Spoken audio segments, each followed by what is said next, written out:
بسم اللہ الرحمن الرحیم۔ قیامت کے دن ایک بے نمازی عورت کو اللہ کی بارگاہ میں پیش کیا جائے گا۔ اس سے اللہ پاک دریافت کرے گا کہ تم بے نمازی کیوں رہی ہو؟ وہ عورت اللہ کی بارگاہ میں جواب دے گی کہ میں گھر کے کام کاج میں لگی رہتی تھی، اس کے علاوہ میرا خاوند بھی مجھ پر سختی کرتا تھا، میں اپنے شوہر کے خوف کی وجہ سے بھی نماز ادا نہ کرتی تھی۔ اس عورت کی زبان سے یہ الفاظ سن کر اللہ پاک فرشتوں کو حکم دے گا کہ فرعون کی بیوی آسیہ کو پیش کیا جائے۔ جب حضرت آسیہ سلام اللہ علیہا کو لے کر آیا جائے گا تو اللہ تعالیٰ اس عورت سے سوال کرے گا کہ اب بتاؤ کہ تیرا خاوند زیادہ ظالم تھا یا پھر آسیہ کا خاوند فرعون زیادہ ظلم کرتا تھا؟ اللہ پاک فرمائے گا کہ آسیہ ایک ظالم بادشاہ کی بیوی ہونے کے ناطے بھی کتنی عبادت گزار تھی، کتنی پرہیزگار اور مجھ سے محبت کرتی تھی۔ اگر کوئی خاوند کسی کو نماز ادا کرنے سے روکتا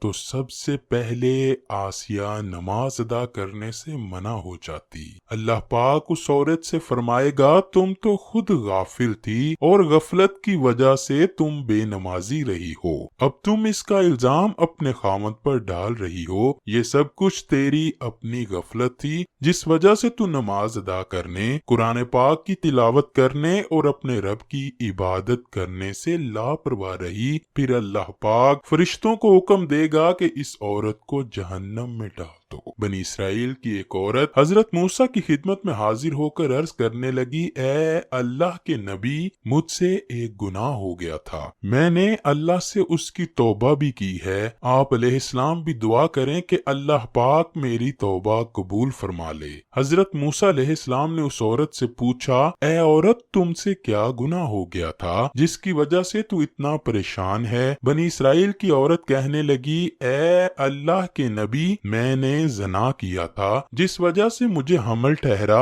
اور حمل سے ایک بچہ پیدا ہوا، میں نے لوگوں کے طعنوں کے ڈر سے اس بچے کو قتل کر دیا، پھر ایک گڑھا کھودا اور اس میں اس کو دفن کیا۔ اے اللہ کے نبی، اللہ سے دعا کریں کہ وہ میرے گناہوں کو معاف کر دے۔ حضرت موسیٰ علیہ السلام نے جب یہ سنا کہ اس عورت نے زنا کیا اور پھر اپنے بچے کو بھی قتل کیا، عورت کی یہ بات سن کر حضرت موسیٰ علیہ السلام اس سے بہت ناراض ہوئے اور کہنے لگے، اے بدبخت عورت، یہاں سے نکل جا، ایسا نہ ہو کہ اللہ تیرے گناہوں کی وجہ سے یہاں کے لوگوں پر عذاب نازل کر دے، تیرے ساتھ ساتھ یہاں بے شمار لوگ اس عذاب کی زد میں آ کے مر جائیں۔ جب عورت نے حضرت موسیٰ علیہ السلام کا غصہ دیکھا تو وہ عورت اللہ کے نبی سے دور چلی گئی۔ وہ عورت بڑی مایوس ہوئی کہ اللہ تعالیٰ مجھے کبھی بھی معاف نہیں کرے گا۔ جیسے ہی وہ عورت نکلی تو اللہ کے حکم سے حضرت جبرائیل علیہ السلام حضرت موسیٰ کے پاس حاضر ہو کر عرض کرنے لگے،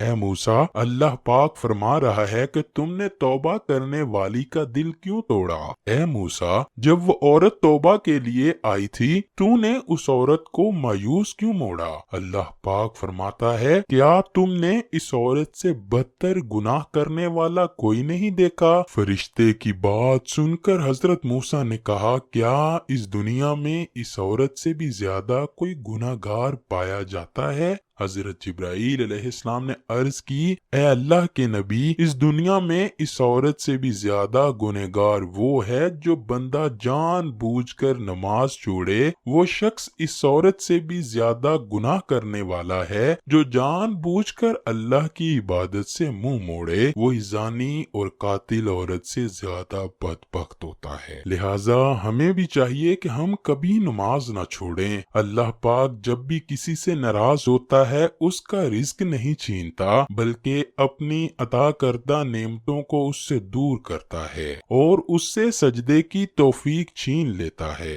اللہ پاک اس بندے کا سکون چھین لیتا ہے۔ جب کسی بندے کا سکون ہی ختم ہو جائے تو اس بندے کا اس دنیا میں باقی کیا رہ جاتا ہے؟ ہمیں چاہیے کہ ہم 5 وقت کی نماز ادا کریں، ایسا نہ ہو کہ ہم بے نمازی ہی مر جائیں۔ ایک سردار اور اس کے غلام کا قصہ کچھ یوں ہے کہ سردار بے نمازی تھا اور غلام نمازی تھا۔ ایک دن وہ دونوں کسی جگہ جا رہے تھے، راستے میں اذان کی آواز آئی تو غلام نے کہا آقا اذان ہو رہی ہے، میں چاہتا ہوں کہ میں نماز ادا کروں۔ سردار نے کہا ٹھیک ہے تم نماز ادا کر لو، میں یہاں بیٹھا تمہارا انتظار کرتا ہوں۔ آپ نماز ادا کر کے جلدی آ جانا کیونکہ ہمارا سفر بہت لمبا ہے۔ غلام مسجد میں داخل ہوا، اس نے باجماعت نماز ادا کی۔ اس کے بعد غلام کا دل قرآن پاک کی تلاوت کرنے لگا تو اس نے قرآن پاک کو کھول کر اس کی تلاوت شروع کر دی۔ حضرت علی شیر خدا ایک جملہ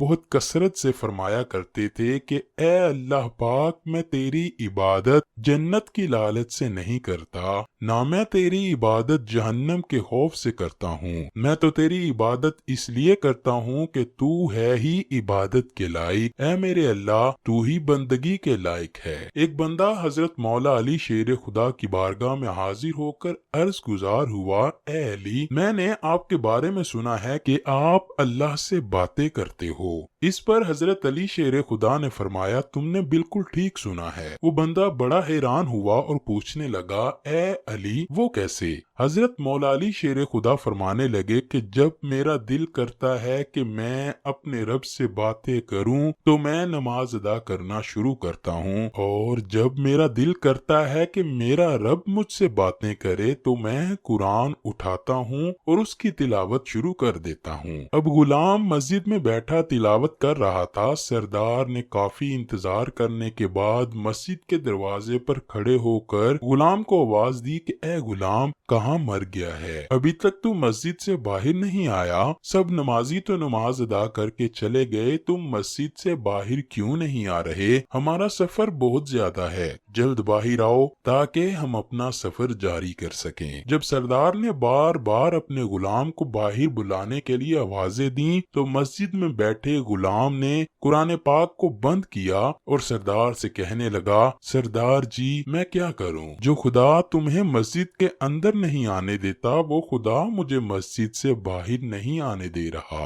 اے سردار میں کیا کروں؟ میں مجبور ہوں، میرا خدا مجھے باہر نہیں آنے دے رہا۔ جس طرح تیرا خدا تجھے مسجد کے اندر نہیں آنے دے رہا، اسی طرح میرا خدا مجھے مسجد سے باہر نہیں آنے دے رہا۔ اللہ اکبر۔ اللہ سے دعا ہے کہ وہ ہمیں باجماعت 5 وقت نماز ادا کرنے کی توفیق عطا فرمائے۔